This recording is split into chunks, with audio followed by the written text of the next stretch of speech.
Who dominates Speaker's Corner? Well, to be honest, with the amount of people that come, it's Muslims.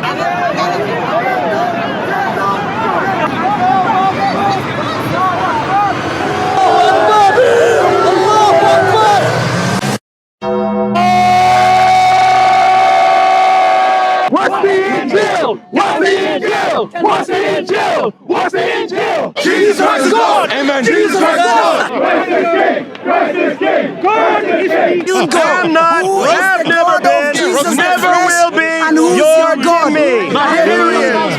Hey. So this is just really, you ask questions, you refuse to answer, then you go on completely different topic. So this is just say whatever we want time, right?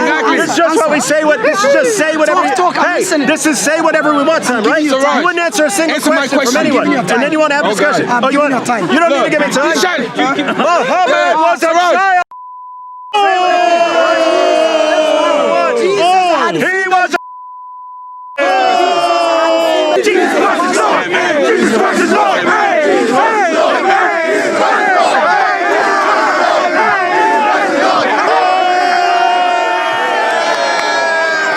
So what made you decide to come to Speaker's Corner today with Jay Smith, Danny Tomo, and all of them heavy guns? I don't see no Muslims. They run away. That's a real question. We thought, hey, we're here for a conference. Since we're here for a conference, we might as well go to Speaker's Corner, have some debates, come on, and we can't find one.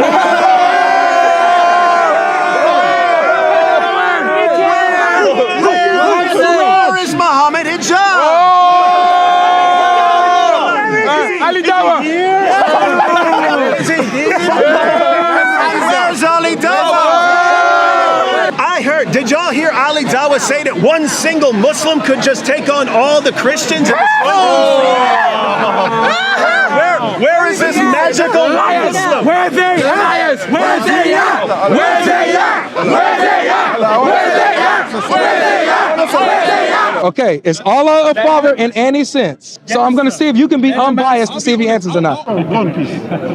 Then go in peace. So no answer? No answer, guys. Go in peace. So notice here, I just wanted to put this on display here. Notice here, when we had a simple question, how is Jesus a Muslim? What he did was he went to the Bible. He went to the Bible where Jesus says, Father, let your will be done, not my will. He said this shows he's a Muslim. So I said, okay, is Allah a father? I can't get an answer right now because he knows once he answers this, he's cooked. So please just give us an honest answer, man. We're waiting. I told you. We're waiting. We're done. Go in peace. You're not waiting. You're not waiting. Let's go. Go in peace. Let's go. Go in peace. Okay, this is what it is. I'm gonna go in peace. I'm gonna go in peace. But this is what it is. This is what it is. Go in peace. If Jesus says that let the Father's will be done, and that means he's a Muslim, that means that Jesus is a blasphemer committing shirk, saying that Allah is his father, which you know you can't say. So it's either Jesus is a false prophet and a blasphemer, or he's the true son of God and not a Muslim. Go in peace. Thank you. There it is, guys. One of the biggest nemesis against Islam. Why are you shaking his hand? Why don't you shake his hand? Where's the peace of love? Shake his hand. I thought religion was peaceful, no? Why are you debating? I thought religion was nothing but peaceful. You guys are playing his hand. Where are you debating this man? Where are you debating this man? Once in a lifetime opportunity. Will you debate him? Million views is waiting for you. He's running away. Come on, No money. Shake. Will you debate this man? David, nice to meet you. He can give you a $9. I spent all day building buildings. And I don't want to discuss. I don't want to speak to you. You don't have to speak to you. You don't have to speak to you. But Surah 16, verse 125, the Quran says to invite people to Islam, and we're here. We're here. That's the Quran says it. It's awful. He doesn't want to talk. We're trying peace. Gentlemen,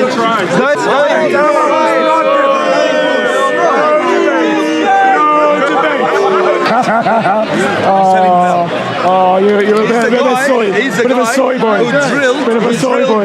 Oh, you're a bit salty, bro. You're a bit salty. Yeah, hey, that's bad, but 9-year-old girl is good. You made such a brilliant point. I don't know if you realize it. You made a brilliant point. You said that the Bible gets this right, but you said, how do I know? Because whatever aligns with the Quran, I see is truth in the Bible. However, the Quran doesn't tell you this about Jesus. It doesn't brothers. It doesn't tell you nothing about James, right? So my question is then this. If your method of judging what is true in the Bible is by using the Quran as a judge, the parts that the Quran doesn't speak of, how do you know that it's true? I'm proud of that! We'll be watching. We'll be watching. أفلا يتدبرون القرآن ولو كان من عند غير الله لوجدوا فيه اختلافا كثيرا ثم أنتم هؤلاء تقتلون أنفسكم وتخرجون فريقا منكم من ديارهم تظاهرون عليهم بالإثم والعدوان وإن يأتوكم أسارى تفدوهم وهو محرم عليكم إخراجهم أفتؤمنون ببعض الكتاب وتكفرون ببعض. Do you believe in some of the book and you reject the other? Did you hear that? Did you hear the part he just quoted? Did you hear what he just quoted? Quoted Surah 2, verse 85 of the Quran, where Allah is criticizing Jews for not following the Torah. And he says, do you follow part of the book and not all of it? Talking about the Torah. And he says he will send them to hell if they do not follow all of the Torah. It's right here in the Quran, Surah 2, verse 85. So according to Allah, Jews have to believe in all the Torah, not just parts. What will every Muslim da'i here at Speaker's Corner tell you about the Torah? Just believe parts. Just believe parts. They say the opposite of what their God says, and they claim to submit. Let me say one thing. Muhammad said that's straight. He's not a weakling. Muhammad Hijab, the guy who destroyed the myth of perfect preservation. Thank you. Hey, I love Hijab more than you do, Smart. I love that guy. What is the Injil? So now, the Injil is what God gave to Isa alayhi salam. What was that? You're interrupting. I'm explaining. You interrupted me the whole time. Let him speak. Do you have a problem of letting people speak? I have a problem of letting people lie. I'm trying to help you be on track. You just called me a liar. Yes, I do. End of discussion. He couldn't tell me what the Injil was. All right, guys. All right, guys. Say bye. Say bye. Bye.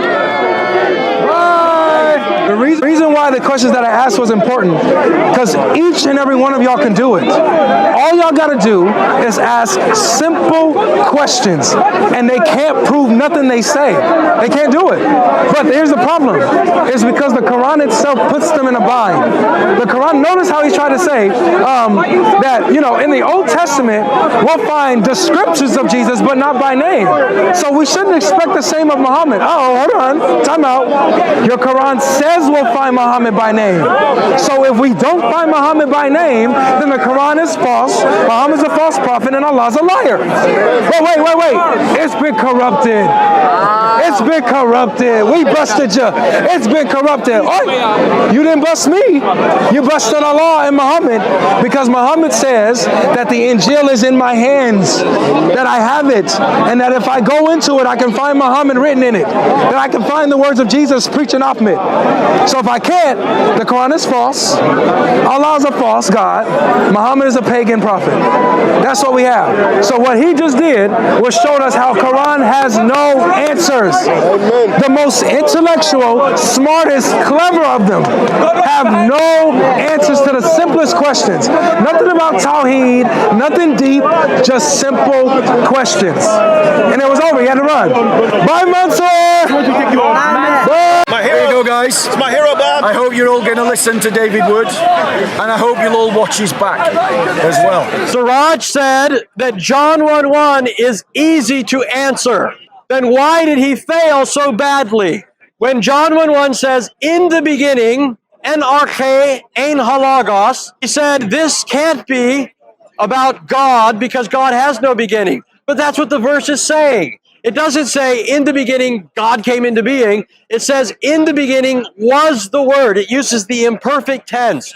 In the beginning, in arche ein halagos. It means the Word already was, not that he came into being. first mistake of Siraj on this easy verse. Secondly, Siraj says this comes from the Hebrew Scriptures. Siraj is supposed to be a Muslim who follows all the prophets, but apparently is ignorant of the Old Testament and of Moses. Moses said, in the beginning, Barashit bara Elohim. That's from Moses, not from these pagan Hindu scriptures which seem to have greater appeal to him than the writings of Moses. Why do you know what the Vedic scriptures say and not what Moses said? You're supposed to be a Muslim. Thirdly, you said this is John talking and it says that the word came to Jesus. Here again, you're engaging in colossal equivocation. Terms do not always have the same meaning. They change meaning depending on the context.